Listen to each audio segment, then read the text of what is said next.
चलिए नमस्कार, आदाब, सत श्री अकाल की हाल चाल। आप सभी अध्ययन करने वाले मित्रों को आपके ही अपने YouTube चैनल आर्ट्स क्लास पे स्वागत है। और मैं भारती सर, पटना बिहार से। पिछले वीडियो सीरीज में हम लोग देख रहे थे विद्रोही और राज, जो ये आपका चैप्टर है 12वीं कक्षा का 11वां चैप्टर। तो इसमें हम लोग क्वेश्चंस ऊपर के ऊपर में बात कर रहे थे और फाइनली इसी सीरीज को अगर आगे बढ़ाएं तो आज महत्वपूर्ण प्रश्नों पे आज हम लोग चर्चा करने वाले हैं। ये वीडियो को आज हम लोग शुरू करते हैं। आज का जो वीडियो सीरीज है ये क्वेश्चन आंसर का ही है।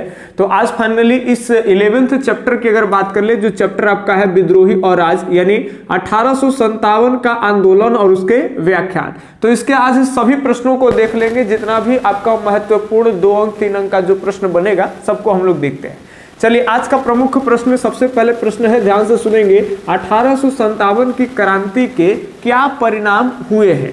या फिर प्रश्न आपको इस तरह से पूछे जाएंगे कि 1857 की क्रांति के प्रभावों का वर्णन करिए। तो चाहे आपसे प्रभाव पूछे या फिर आपसे परिणाम पूछे, कोई बड़ी बात नहीं है, वही हम लोग देखेंगे कि जब फाइनली 1857 की क्रांति हुई, जो हम लोग कहानी के भाव से भी पढ़े थे कि किस तरह से विद्रोह बढ़े हैं। तो ये जो कहानी यानी विद्रोह जो हुए थे उसके बाद यानी क्रांति जब हो गया उसके बाद प्रभाव क्या पड़ा है, तो क्या परिणाम निकल के आ रहे हैं, इसको देखेंगे। तो ध्यान में रखेंगे बात को। यहाँ पे आप लिखिएगा क्या कि 1857 की क्रांति के जो, चूंकि हम पॉइंट बाय पॉइंट डिस्कस जब आप आंसर करिएगा तो थोड़ा मार्क्स अच्छा आएगा आपको। तो एक लाइन अपने से लिख लीजिएगा कि 1857 की क्रांति के महत्वपूर्ण परिणाम या फिर प्रभाव कहेगा तो प्रभाव लिखेंगे और लिखेंगे निम्न इस प्रकार है। और पहले प्रभाव पर फोकस करेंगे तो पहला पॉइंट लिखे हैं कि भारत में ईस्ट इंडिया कंपनी के शासन का अंत हुआ और जो सत्ता था वो इंग्लैंड के जो ताज जिसके हाथ में होता था, भाई इंग्लैंड के जो सरदार होगा तो उसके हाथ में सत्ता चली गई। पहले क्या था कि कंपनी आई थी, पहले बताए थे कि ब्रिटेन की एक कंपनी है जिसको कहते हैं east India company. East India company की तरफ ब्रिटेन में और भी बहुत सारी कंपनियां हैं। तो वहां से एक कंपनी उठ के आया था और यहाँ व्यापार करते करते करते करते पूरे बंगाल को अपने अंडर में कर लिया। देखते ही देखते बंगाल से अवध वगैरह इन तमाम उत्तर भारत और दक्षिण भारत के कई प्रांतों को जीत गया था और बहुत ही तेजी से विस्तार की नीति अंग्रेज अपनाते हुए भारत के कई इलाकों को ब्रिटिश भारत का हिस्सा जो है वो घोषित कर दिया था। तो इस तरह से कंपनी ही हमारी भारत में राज कर रही थी। लेकिन 1857 के क्रांति के बाद क्या होगा, चेंजिंग परिणाम क्या निकल के आएगा कि हमारे यहाँ जो फाइनली सत्ता का संचालन अंग्रेज कर रहे थे, अंग्रेज में ईस्ट इंडिया कंपनी, अब ईस्ट इंडिया कंपनी ब्रिटेन के कंपनी ना संचालन करके अब वहां के जो भी राजकुमार वगैरह होंगे ब्रिटेन के, वही डायरेक्ट जो है अब भारत पे कंट्रोल करवाएंगे। तो यही पॉइंट्स आपको लिखना है, इसको मन में रख कर करके कि भारत में ईस्ट इंडिया कंपनी के शासन का अंत हुआ और सत्ता जो है वो इंग्लैंड के ताज के हाथों में चला गया। एक पॉइंट हो गया। दूसरे पॉइंट की अगर बात कर ले तो इससे पहले गवर्नर जनरल होते थे। चूंकि 1833 से पहले केवल बंगाल के गवर्नर होते थे, लेकिन बंगाल के जो गवर्नर जनरल होते थे उनको प्रमोशन कर करके और 1833 ईस्वी में चूंकि पूरे भारत के लोगों के अंदर में ये मानसिकता बैठ जाए कि ये बहुत ज्यादा पावर वाला है और इस वजह से जो बंगाल का जो गवर्नर होता था, बंगाल के गवर्नर, उसको भारत का गवर्नर बनाया गया था। लेकिन यही 1857 की क्रांति के परिणाम निकल के आएगा कि अब क्या किया गया है कि जो पूरे भारत का गवर्नर जनरल होता था अब वो गवर्नर जनरल नहीं रहेगा, उसको पद को प्रमोशन करके अब वायसराय में कन्वर्ट कर दिया गया है। तो ये भी एक परिणाम आते हैं प्रभाव चेंजिंग देखने के लिए। ध्यान सुनेंगे कि भारत में गवर्नर जनरल की वजह जो है वो याद रखेंगे वायसराय नियुक्त होने शुरू हो गए। ये सारा बात भारत में वायसराय कब से नियुक्त होंगे, तो 1857 की क्रांति के बाद से। इससे पहले भारत में केवल जो होंगे भारत के गवर्नर जनरल ही होंगे। इसके अलावा और भी क्या परिणाम आए, तो कहते हैं कि सामरिक महत्व के ठिकानों पर, मतलब समझेंगे यानी अंग्रेज अब क्या कर रहा है ना कि युद्ध को नजर में रखते हुए, सुरक्षा को नजर में रखते हुए वो सोचा कि भारतीय सिपाही को अगर ज्यादा बहाली हम करवा लेते हैं तो कहीं ना कहीं ये लोग बगावत करता है तो विद्रोह रुकता नहीं है, क्योंकि वो उसमें जो सेना, अंग्रेजों की जो सेना है वो भारतीय है। तो ये लोग जब बगावत करता है तो रुकने का नाम नहीं लेता है। तो इसीलिए अंग्रेज एक बात तो सीख गया है कि अपने सिपाहियों में भारतीय सिपाही को कम शामिल करेंगे और जो यूरोप के लोग हैं उनको ही अपने सिपाही में ज्यादा शामिल करेंगे। तो वो 1857 की क्रांति का ये परिणाम निकल के आएगा क्या कि अब ये लोग सामरिक यानी युद्ध को लेकर करके, सुरक्षा को लेकर करके महत्व देते हुए अब ये लोग यूरोपीय सैनिकों की नियुक्ति जो है वो ज्यादा कर देंगे। तो कहीं ना कहीं भारतीय सैनिकों की जो नियुक्ति होगी यानी चुना जाना होगा, यानी अंग्रेज अपने सेना में जो है वो कम चुन करके लाएंगे, कम बहाल करेंगे। तो ये भी एक परिणाम निकल के आता है। इसके अलावा ध्यान सुनेंगे, भारत में जो अंग्रेज धार्मिक सुधार जो तरह तरह के करवाते रहता था, अंग्रेजों को लगा कि इन भारतीयों को हमको असभ्य से सभ्य बनाना है, इनकी जो भी कुरीतियां हैं इनमें कुछ लोगों के सपोर्ट लेकर के इनके कुरीतियों को निकाल देना है। जो परंपरावादी, बेकार के परंपरावादी है, उन परंपरा को, उन प्रथा को हटाना है और एकदम बढ़िया से लोग जिए। तो फाइनली हमारे यहां धर्म सुधार की नीति अंग्रेज अपनाया था, लेकिन उसका परिणाम समझिए रहे हैं कि किस तरह से हम लोग को धर्म सुधार भी कर रहा है, लेकिन हम लोग सोचते थे कि धर्म सुधार नहीं कर रहा है, ये हमारा धर्म नष्ट करे में लगल है, नाश करे में लगल है। तो इसी का परिणाम था कि अफवाह और भविष्यवाणी में हम लोग देखे थे कि अफवाह बड़ी तेजी से फैल गया था, जिसका परिणाम था 1857 के क्रांति के अंग्रेजों को मई और जून के महीने में घर बार जो है कि त्यागने पड़ रहे थे, बुढ़िया बिस्तर बेचारा बांध रहा था, ऐसी माहौल बन गई थी देश में। तो कहीं ना कहीं ये भारतीयों से अंग्रेज ये भी बात एक सीख लिया कि इनके धर्मों में टांग नहीं लगानी चाहिए, ये धर्म सुधार की नीति अपनाना ठीक बात नहीं है। तो ये याद रखेंगे, सामाजिक धार्मिक सुधार की नीति को अंग्रेजों ने क्या कर दिया सर? त्याग दिया 1857 के क्रांति के बाद से। चलिए याद रखेंगे आगे पॉइंट्स। अंग्रेजों ने भारत को हिंदू और मुस्लिम में बांटकर फूट डालो और शासन करो की नीति जो है वो अपनाया। चूंकि यहाँ हिंदू और मुस्लिम दोनों धर्म अलग अलग थे, दोनों धर्म कभी हिंदू के मन में जो मानसिकता है मुस्लिम के प्रति कुछ और भी है, और मुस्लिम के मन में मानसिकता हिंदुओं के प्रति कुछ और भी था। लेकिन कई लोग अपने अपने लोग धर्मों में भी लीन थे, लेकिन इन सभी कुरीतियां, रूढ़िवादी विचारधारा जो एक दूसरे के प्रति सोचते हैं, जैसे हिंदू आजादी के टाइम में भी देखेंगे कि कहीं ना कहीं हिंदू सोचेगा कि मुस्लिम जो होता है वो कट्टर होता है, क्रूर होता है, अधर्मी होता है, और वो लोग साफ सफाई में नहीं रखता है, जहां तहां आकड़ी बकड़ी बांधेगा।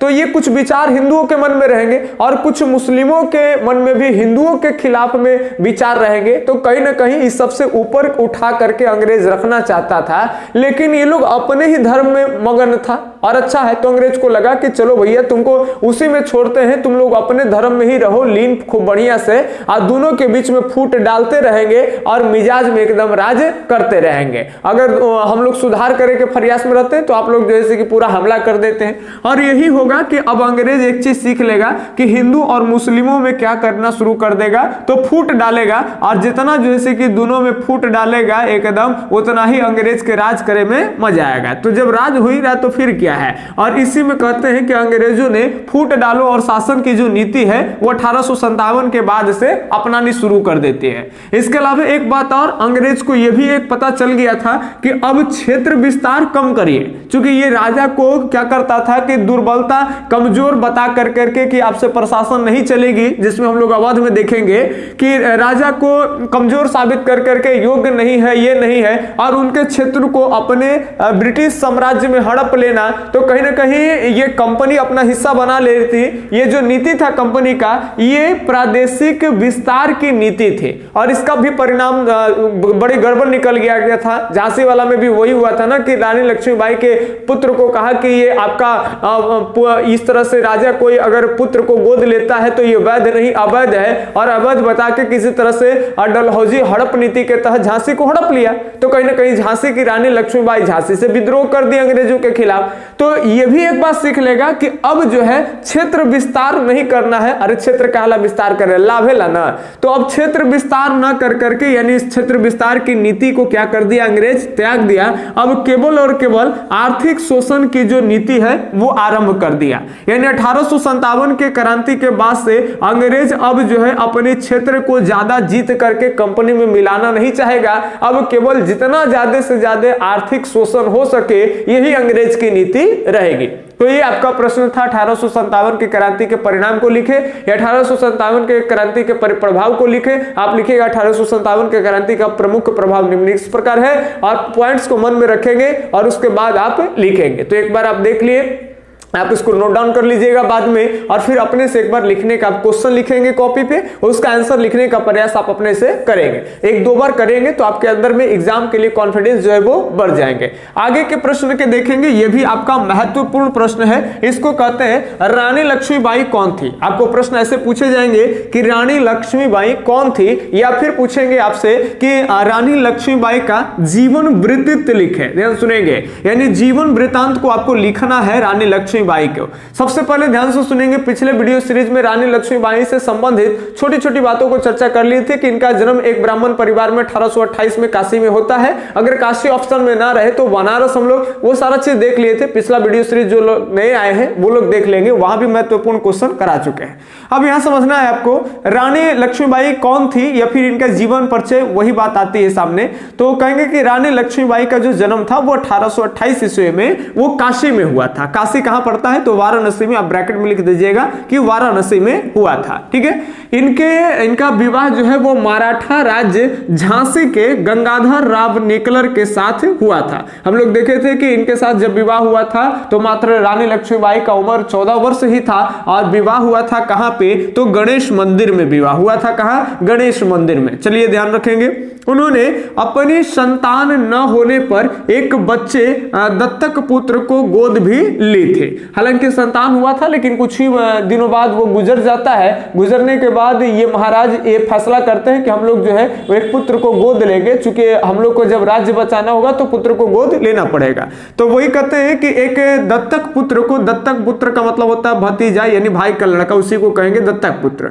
तो दत्तक पुत्र को गोद ली और उसे ही झांसी का क्या बना दी, ये उत्तराधिकारी, यानी उत्तराधिकारी जो है वो झांसी के वो घोषणा कर देती है, घोषित किया। लेकिन कहते हैं कि अंग्रेज जो है ये उत्तराधिकारी की इस घोषणा को मान्यता नहीं देता है। बात को ध्यान सुनेंगे, फर्क यही होता है कि अंग्रेज से, ध्यान में रखेंगे, सिंपल बात है, रानी लक्ष्मीबाई का अपना पुत्र अब नहीं रहा तो एक दत्तक पुत्र को गोद ले ली, और जब गोद ले लेती है तो उसी पुत्र को झांसी के उत्तराधिकारी के रूप में वो घोषित करते हैं। लेकिन अंग्रेज इसको वैध नहीं बताते, अवैध बताते हैं। कहीं ना कहीं इस घोषणा को अंग्रेज मानने से इनकार कर देते हैं।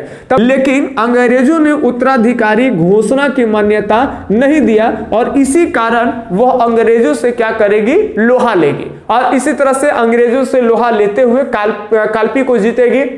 फिर कालपी पे अंग्रेजों का अटैक होगा, फिर ग्वालियर जीत जाएगी, और ग्वालियर जीतने के बाद फिर संघर्ष होगा, और एक लंबे संघर्ष अंग्रेजों से करते हुए रानी लक्ष्मीबाई जो है वो फाइनली वीर गति को प्राप्त कर ली। और इसी में कहते हैं कि एक सेनापति अंग्रेजों के तरफ से है जिसका नाम ह्यूरोज है। इसका नाम बहुत बढ़िया से आप ध्यान में रखेंगे। अगर बात कर ले तो ह्यूरोज की, तो ह्यूरोज एक लाइन लिखता है कि 1857 की क्रांति की अगर बात कर ले तो इस 1857 की क्रांति में तो बहुत सारे लोग लड़ रहे थे कंपनी के विरुद्ध, लेकिन इसमें मात्र एक मर्द 1857 की क्रांति में अगर कोई लड़ रहा था तो वो थी रानी लक्ष्मीबाई। हालांकि रानी लक्ष्मीबाई कोई अकेली महिला नहीं लड़ रही है, बेगम हजरत महल एक अकेली महिला नहीं लड़ रही है, इसके पीछे भी कहते हैं कि दर्जनों की संख्या में बहुत सारे ऐसी महिलाएं थी जो आगे आए। लेकिन प्रसिद्ध के रूप में हम लोग ध्यान रखेंगे, यहीं से आपके प्रश्न आएंगे।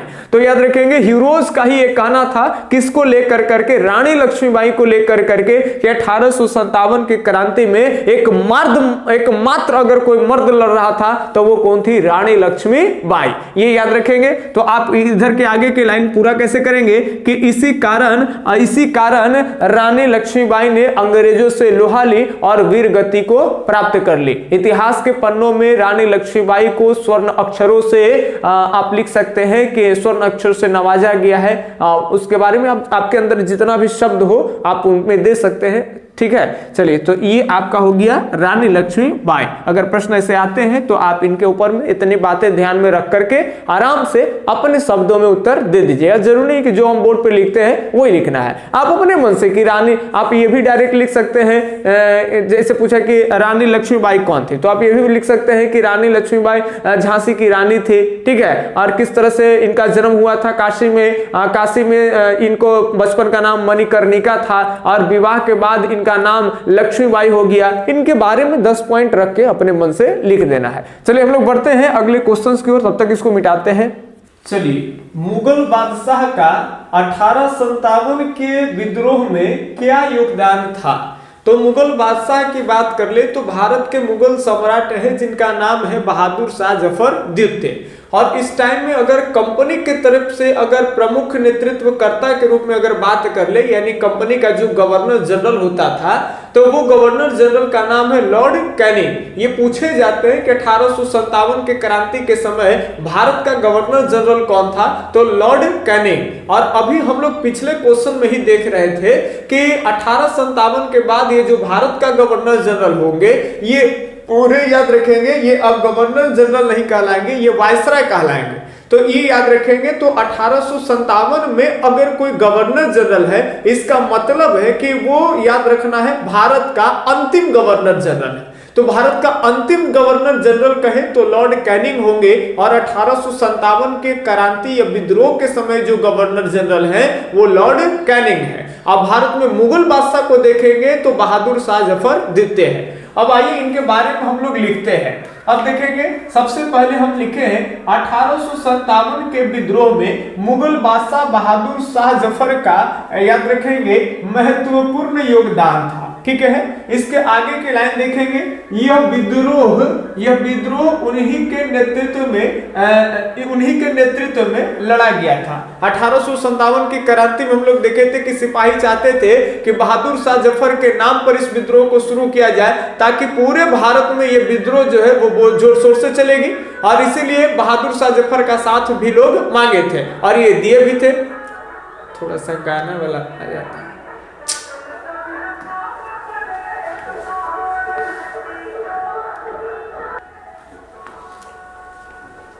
तो अब देखेंगे हम लोग फाइनली, वो साउंड थोड़ा सा प्रॉब्लम हो गया था, माफी चाहते हैं। अभी चुनाव का समय है तो बार बार गाड़ी आते जाते रहती है।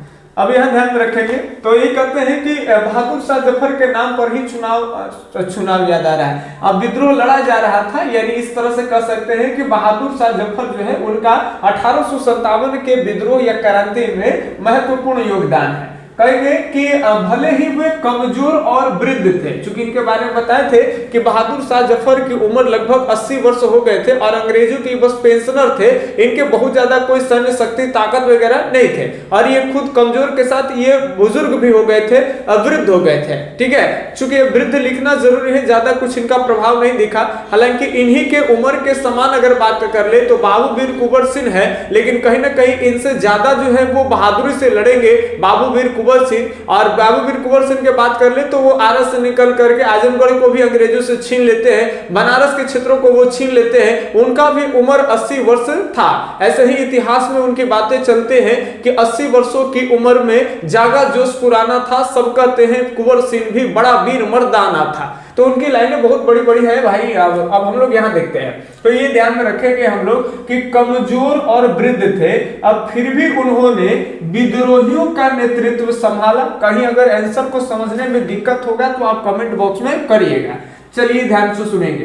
पर अंग्रेजों द्वारा विद्रोह को दबा दी गई, ये भी हम लोग देखे थे, और उन्हें गिरफ्तार कर लिया गया था। तो गिरफ्तार करके कहां भेज दिया गया था, ये आपको लिखना है। गिरफ्तार करके रंगून भेज दिया गया था, जहां उनकी 1862 ईस्वी में क्या हो जाती है, तो मृत्यु हो जाती है। इसके बाद कहते हैं कि उनके 2 बेटे और एक याद रखेंगे पौत्रों यानी पोते को याद रखना है, हत्या कर दी गई थी। आप ये भी यहाँ जोड़ सकते हैं, हत्या किसके द्वारा की गई थी, तो हडसन के द्वारा।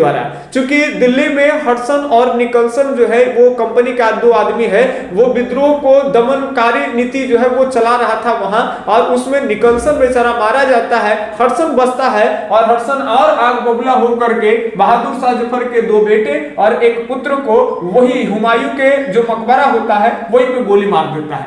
चलिए याद रखेंगे आगे, विद्रोह में भाग लेने के कारण मुगल का जो शासन था सर जी, वो मुगलों के शासन अंग्रेज कर देता है समाप्त। क्योंकि अंग्रेज बौखला जाता है फाइनली इनकी जो शक्ति। अब देखो बहादुर शाह जफर अगर सिपाहियों का साथ नहीं देते तो कहीं ना कहीं वो लोग लड़ते वगैरह, अगर विद्रोह शांत हो जाता तो मुगलों की जो परंपरा थी ना, बहादुर शाह जफर को किला मिला हुआ था, वो रहते थे, उनको पेंशन भी मिलता था, तो कहीं ना कहीं वो रहता उनके मान सम्मान में। लेकिन विद्रोह में ये खाली पार्टिसिपेट हुए, इस वजह से याद रखेंगे कि इनको जो अगला उत्तराधिकारी आते मुगल में वो खत्म कर दिया, यानी मुगलों का जो शासन था वो भारत से अंग्रेजों ने खत्म कर दिया।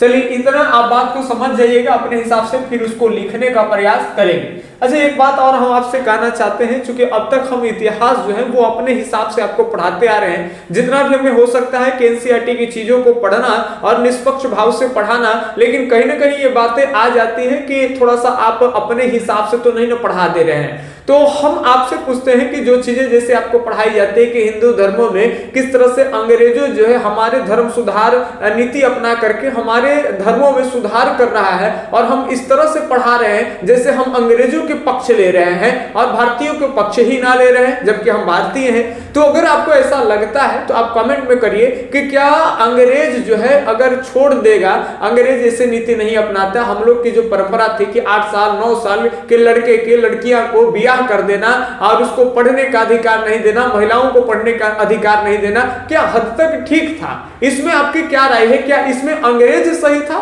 या हम लोग ही एकदम पूरा एकदम खत्म लो मानसिकता के थे, एकदम नीच मानसिकता के थे? ये अपनी राय आप देंगे तब फिर हम समझेंगे कि कई मानसिकता के हिसाब से कि हम कहां हैं और किस हिसाब से पढ़ा रहे। वो तो हमारी एक बातें हैं जो हम आपसे शेयर किए, और आप इस पर जरूर विचार करिएगा और उसके बाद आप कमेंट में जरूर अपना विचार भी छोड़िएगा। चलिए आगे क्वेश्चंस के ऊपर में हम लोग देखते हैं। 1857 की क्रांति के धार्मिक कारणों की चर्चा करें। ये भी बड़ा बढ़िया से क्वेश्चन है और बहुत बढ़िया है, पूछे गए क्वेश्चन है और इसको आप फोकस करिएगा बढ़िया से। 1857 की क्रांति के धार्मिक कारणों के ऊपर में चर्चा करना है। जगह नहीं मिलने के कारण हमने यहाँ लिख दिए हैं और आप यहाँ पे समझिएगा, आंसर यहाँ लिखा हुआ है। 1857 की क्रांति के धार्मिक कारण निम्नलिखित इस प्रकार। अब पॉइंट बाय पॉइंट लिखेंगे। पहले पॉइंट लिखना है। अब यहाँ ध्यान सुनिए, कोई भी आप आगे पीछे लिख सकते हैं, कोई दिक्कत नहीं है। अब यहाँ पहले पॉइंट हमने लिखा है, ईसाई मिशनरियों द्वारा हिंदू एवं इस्लाम धर्म की उग्र आलोचना करना। देखिए एक बात तो तय है कि अंग्रेज जहां जहां भी गए हैं और जिसको अपने वैश्विक बनाए हैं, वहां वहां उनके यहां से ईसाई मिशनरी वाली जो संस्था है वो एंट्री ले ही लेती है। अंग्रेज जहां जहां गए हैं ईसाई मिशनरी वहां वहां आई है और वहां के लोगों को ईसाई धर्म को कबूल कराने के लिए बहुत ज्यादा प्रोत्साहन किया। तो ये अंग्रेज जब हमारे यहाँ आए तो उनके यहाँ से एक संस्था भी आ गई ईसाई मिशनरी, जो अदर धर्मों की जो बातें हैं उसको ला करके कुप्रथाओं को और जो परंपरावादी लोग हैं उनमें जो खराब बेकार की परंपरा है उनकी बातों को लेकर के, चाहे वो हिंदू समाज से हो या मुस्लिम से हो, और उनकी आलोचना करना। ठीक है, तो ये भी आलोचना करने से हम लोग कहीं ना कहीं बौखला जाएंगे, तो ये भी एक हमारा धार्मिक कारण होगा। दूसरी बात ये है अंग्रेजों द्वारा बाल विवाह और सती प्रथा को क्या कर दिया गया, बंद कर दिया गया, और साथ ही साथ विधवा विवाह की भी आज्ञा दे दी गई। आप लोग देखे थे कि सती प्रथा पे 1829 ईस्वी में रोक लगाई गई थी राजा राम मोहन के प्रयास से। उस समय में लॉर्ड बैटिंग थे और उन्हीं के ये कानून भी पारित कर दिए गए थे कि सती प्रथा पे बैन लगेगी। उसके बाद महिलाओं को पढ़ने का भी आज्ञा दिया गया, बाल विवाह पे रोक लगा, और फिर हम लोग देखे थे कि फाइनली जो है जो महिला विधवा हो जाती थी उनको अंग्रेज विवाह दोबारा विवाह की भी आज्ञा दे दिया। तो कहीं ना कहीं हम लोग इस मसले में धार्मिक ठेस समझते हैं। इसके अलावा तीसरे पॉइंट देखेंगे कि भारतीय परंपरा जो पारंपरिक जो शिक्षा होती थी, हमारे यहाँ पुरानी से पुरानी परंपरा चली आ रही थी जिसमें शिक्षा का पैटर्न कुछ अजबे गजबे था। कुश्ती लड़ना, पठानी उठाए कुश्ती लड़ रहा है, कोई आदमी तलवार वगैरह भांज रहा है, घुड़सवारी कर रहा है, ये सब शिक्षा के अंतर्गत आता था। लेकिन ई वाला उद्देह बरियार करे वाला शिक्षा था, लेकिन अंग्रेज हमने के बौद्धिक विकास के ऊपर में लगल था। तो एकदम बुद्धि एकदम बरियार हो जाए, ठीक ठाक, ये सब एकदम बढ़िया सोच, नया साइंस टेक्नोलॉजी, ये सब पढ़ेगा, ज्ञान विज्ञान, ये सब इंडस्ट्रियल रेवोल्यूशन कैसे कैसे हुआ, तब जाके ई वाला बरियार होता। लेकिन हमारे यहाँ परंपरावादी टाइप का शिक्षा था, लेकिन उसी को हम सर्वश्रेष्ठ मानते थे। और अंग्रेज क्या क्या है ध्यान सुनेंगे कि भारतीय जो पारंपरिक शिक्षा था, ये पारंपरिक शिक्षा जो पद्धति यानी प्रचलन में था, इसकी जगह वो क्या कर दिया कि अंग्रेजी माध्यम के शिक्षा पद्धति को वो शुरुआत कर दिया। तो कहीं ना कहीं हम लोग इससे नाराज हो गए। इसके अलावा भारतीयों के साथ जो है वो रंग के आधार पर घृणा की दृष्टि से देखना, ये अंग्रेजों की कहीं ना कहीं हम गलत मानते हैं कि ऐसी नहीं करनी चाहिए था, लेकिन पता नहीं उसकी क्या मानसिकता था कि कहीं ना कहीं भारतीय जो हम लोग सांवले और काले टाइप के जो होते हैं, तो अंग्रेज ठंडे प्रदेश के थे, तो वो उनका भौगोलिक क्षेत्र के हिसाब से वहां गोरे लोग होते थे, तो कहीं ना कहीं वो हमसे वो कंपेयर करके और कहते थे कि हम गोरे हैं, हम ज्यादा बुद्धिमान हैं और तुम लोग काले लोग हो, तुम लोग का काला अक्षर भैंस बराबर सब चीज, तुम बोका बैताल आदमी हो। कहीं ना कहीं वो अपने आप को श्रेष्ठ समझने लगे और हम लोगों को एकदम असभ्य समझने लगे, और रंग के आधार पे जो भेदभाव की जो प्रचलन है, इससे भी हम लोग क्या हो गए थे, नाराज हो गए थे। तो ये पूरा का पूरा एक आपका धार्मिक कारण है, और इसके कारण जो 1857 की क्रांति होती है। बाकी आप लोग बहुत सारी चीज पढ़ाए गए, आप जोड़ लेंगे कि समुद्र पार कराया गया, जिससे जो है कि हम लोग के अपने धर्म जो ऐसा लग रहा था कि धर्म के हिसाब से हमारा धर्म नाश हो रहा था। आगे आप देखेंगे बहुत छोटा सा प्रश्न है, इस प्रश्न अगर आएंगे तो 2 अंक से ज्यादा नहीं आएंगे। 1857 की क्रांति के 2 तत्कालीन कारण बताना है। तो कहेंगे 1857 ईस्वी के 2 तत्कालीन कारण जो 1857 ईस्वी के क्रांति के या आंदोलन के 2 तत्कालीन कारण निम्न है। पहले की चर्चा कर देंगे BEIC, या फिर आप लिख सकते हो बड़े में British east India company. British east India company की दोषपूर्ण और शोषणपूर्ण आर्थिक नीतियां, जिसमें हम लोग रैयतबाड़ी पढ़े, महलबाड़ी पढ़े, अस्थायी बंदोबस्त, ये सब नीतियां अंग्रेजों की कैसी नीतियां हैं, तो दोषपूर्ण और शोषणपूर्ण है, जिसमें अंग्रेज केवल अपने फायदे देख रहे हैं। इसके अलावा एक कारण है जो चर्बी वाले कारतूसों का प्रयोग करने से सिपाहियों द्वारा क्या कर दिया गया, तो इनकार कर दिया गया। तो ये कुछ प्रमुख प्रश्न जो है हम आपको कराएं। अगर कुछ प्रमुख प्रश्न और भी हैं, जैसे बेगम हजरत महल, आप ढूंढिएगा किताबों में, और अब से थोड़ा सा अपने से उत्तर देना शुरू कर दिए। वीर कुंवर सिंह के बारे में लिखेंगे कि वीर कुंवर सिंह कौन थे, उनके संक्षिप्त विवरण दे। तो कुंवर सिंह के बारे में थोड़ी लाइनें आप लोग अपने से समझ करके, सुन करके उसको लिखने का प्रयास करिए। बेगम हजरत महल के बारे में लिखे, नाना साहेब के बारे में, तात्या टोपे के बारे में। अगर इतना कर लेते हैं तो इतना से ज्यादा आपको जो सवाल है वो एग्जाम में नहीं आते हैं। तो चलिए दोस्तों, अगर इससे आपको थोड़ा सा भी अगर लाभ मिला होगा, आपको लगता होगा कि ये ठीक है सर, हर चैप्टर को पढ़ा करके और उसका क्वेश्चन आंसर प्रमुख करा दीजिएगा, तो आप कमेंट में अपना विचार छोड़िएगा और जाते जाते एक लाइक जरूर कर दीजिएगा। आप चलिए दोस्तों, तब तक धन्यवाद। हम लोग अगले वीडियो सीरीज में मिलते हैं। जय हिंद।